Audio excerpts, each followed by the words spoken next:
morning. So nandito tayo ngayon sa Clermont, Mabalacat, Pampanga. So represent natin ngayon yung project natin dito sa Mabalacat, Pampanga. Clermont by Billionaire. So mapapansin nyo guys, along the highway siya, no? Ito yung way papuntang Concepcion, Tarlac. Then dito naman yung papuntang Clark. Okay. So guys, punta tayo sa loob. Tingnan natin kung anong mayroon.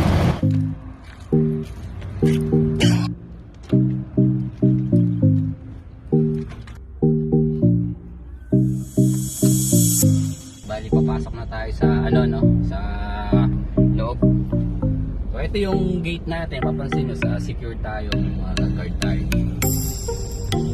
Tapos ito 22 meters wide yung yung road niya. So ngayon pupunta tayo sa amenities natin. Nandito tayo ngayon sa clubhouse, no? Ito yung amenity natin, no? Bali, meron ditong swimming pool, and then basketball court. Ayan. Tapos siyempre meron tayong pang-pool.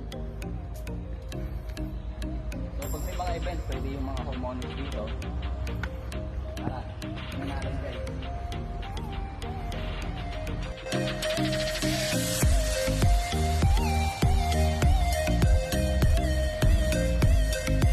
Bali, nandito tayo ngayon sa isang actual unit natin. Ganito yung turnover niya, no? Bali yung lot area niya 43.20.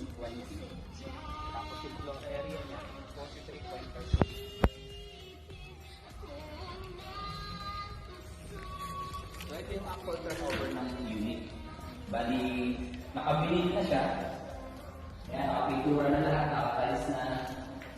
And then, yung CR niya, nakatalis na din. So, ito yung actual turnover natin, no? Tapos sa taas, naka-partition na rin siya. Tara, silipin natin.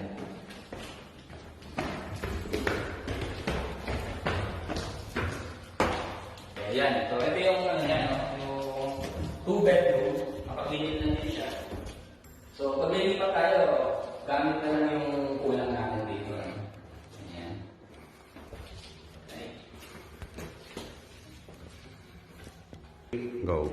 Bali yung sa likod niya, so may space pa siya. Whereas hanggang dito po yan, no? So, pwede mo siyang i-close. Tapos, ito yung gagawin natin door key.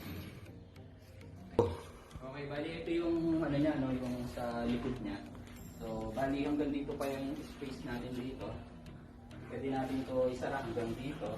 Tapos lalagay natin ang dirty kitchen. So, pwede po siya.